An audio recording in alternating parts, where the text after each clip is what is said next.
आचार्य जी बोलते हैं, और पूरा परिवार आप दे सकते हैं, लालू जी, राबड़ी जी, तेजस्वी जी, तेज प्रताप जी, मुख्यमंत्री जी।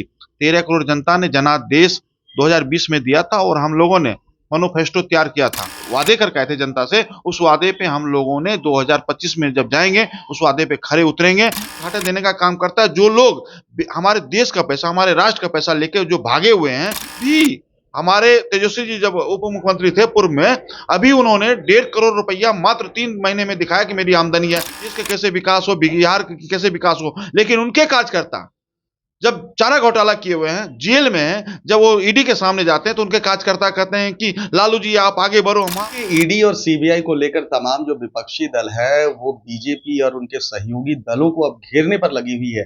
जिस तरह से आज सुबह में रोहिणी आचार्य का एक ट्वीट आया था कि जो है थूकना, उसके बाद चाटना, फिर थूकना, फिर चाटना, ये गिरगिट कुमार जो है अपना रंग बदलते रहते हैं।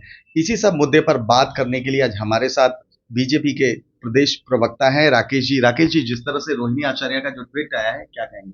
देखिए, रोहिणी आचार्य जी का ट्वीट दर्शाता है कि हमारे मुख्यमंत्री जी के बारे में बोला जा रहा है, और मुख्यमंत्री जी हम लोगों के साथ 18 साल रहे और सरकार चलाने का काम किया। डबल इंजन की सरकार थी, हम लोगों ने बड़ी अच्छी तरह से सरकार चलाया। वो लोग सत्ताधारी हैं, उनको सत्ता चाहिए, सत्ता का लालच में आचार्य जी बोलते हैं, और पूरा परिवार आप दे सकते हैं, लालू जी, राबड़ी जी, तेजस्वी जी, तेज प्रताप जी और मिसा जी, पूरा का पूरा परिवार सत्ता के लोभ में ऐसे माननीय मुख्यमंत्री पर आरोप लगा रहे हैं। हमारे मुख्यमंत्री जी 13 करोड़ जनता ने जनादेश 2020 में दिया था और हम लोगों ने मैनिफेस्टो तैयार किया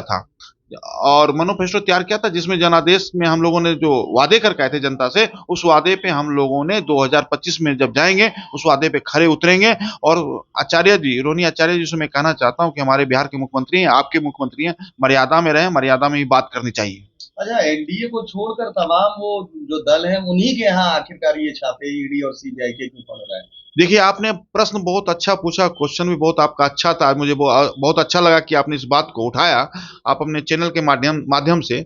मैं कहना चाहता हूँ कि 2019 में सुप्रीम कोर्ट ने एक आदेश किया था और एक पारित हुआ था। ईडी का जो पारित किया था कि सुप्रीम कोर्ट ने कहा था कि इसको सख्ती से आप इसको निर्धारित करें और लोगों को पकड़ें। ऐसा नहीं है, अभी जब 212 मामले थे, 2004 से लेकर 14 तक 212 मामले थे, जिसमें हम लोगों ने 5,03,046 करोड़ रुपया लगभग रिकवरी भी किया, जो कांग्रेस के समय का था। जो अभी का समय है, लगभग 3,000 केस चल रहे हैं, जिसमें 2200-2300 केस जो व्यापारी वर्ग लोग हैं, जो लोगों जीएसटी की चोरी किया, जो इनकम टैक्स की चोरी किया, मतलब जो सरकार को घाटे देने का काम करता है, जो लोग हमारे देश का पैसा, हमारे राष्ट्र का पैसा लेके जो भागे हुए हैं, जो बैंक से पैसा लिए हुए हैं, उन लोगों पे भी ईडी और इनकम टैक्स का रेट पड़ता है। ऐसा नहीं है कि हम लोग उनके ऊपर करते हैं। लेकिन मैं आज इस बात को खारिज करना चाहता हूं कि जितने भी मामले हैं ईडी के, वो आज के मामले नहीं है।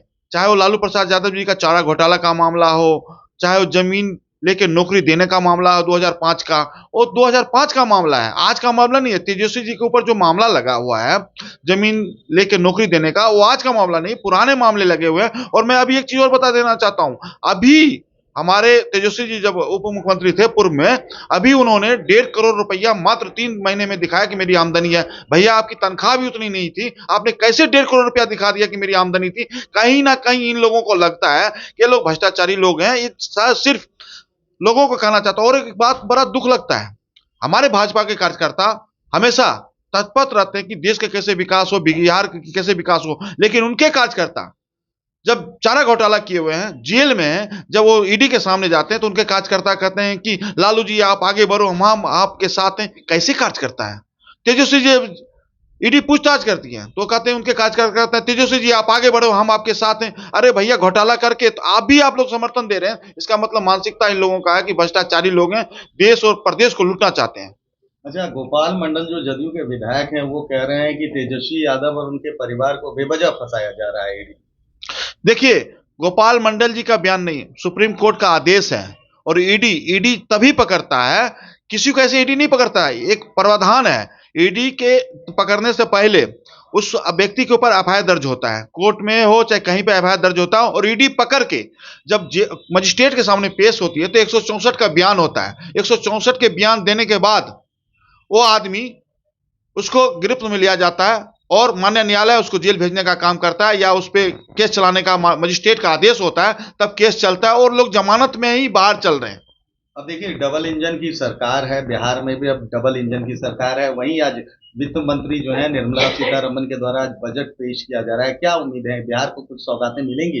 देखिए, बिहार को पहले भी हमारे देश के प्रधानमंत्री 2014 में आते ही 1,65,000 करोड़ रुपया विशेष पैकेज दिया गया था। माननीय मुख्यमंत्री जी ने कुछ पैसे खर्च किए, कुछ पैसे पड़े थे, कुछ वापस चले गए। फिर हम लोगों की डबल इंजन की सरकार आई है, तो हम लोग मिलजुल के बिहार के विकास की बात करेंगे, बिहार को आगे बढ़ाएंगे। माननीय प्रधानमंत्री जी का हमेशा चिंता रहता है बिहार के प्रति कि बिहार किस तरह आगे बढ़े। बिहार बहुत पिछड़ा राज्य बनता जा चला गया जंगल राज की तरह, और हम लोगों ने कोशिश कर रहे हैं कि बिहार को सबसे पहले पायदान पे भारत में लाया जाए। रेलवे में नौकरी को लेकर जिस तरह से जो छात्र हैं आंदोलन कर रहे हैं, धारा 144 लगा दी, क्या लग रहा है 6 साल में मात्र 9,000 नौकरियां कहां तक जाएगा? देखिए, हम रेलवे से लेके सभी विभागों की बात करना चाहते हैं, रेलवे ही नहीं पूरे विभागों की बात करना चाहते हैं। हम लोगों ने 1 करोड़ नौकरी दी, जिसमें जवाहरलाल नेहरू जो हमारे देश के पूर्व प्रधानमंत्री थे, उन्होंने कहा था कि जब भी नौकरियां निकलेगी, सरकारी नौकरियां निकलेगी, एक एजेंसी है, वो एजेंसी निकालती है नौकरी,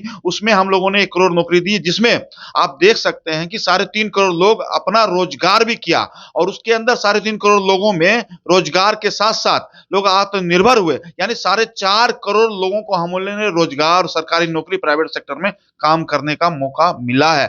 हम लोगों ने उस पर भी काम किया है। बिहार के छात्र पलायन कर रहे हैं अब दूसरी जगह, क्योंकि जिस तरह से कह रहे हैं कि नौकरियां नहीं मिल रही हैं, अब दूसरे प्रदेशों में जाकर काम करने के लिए वो अब तैयार हैं।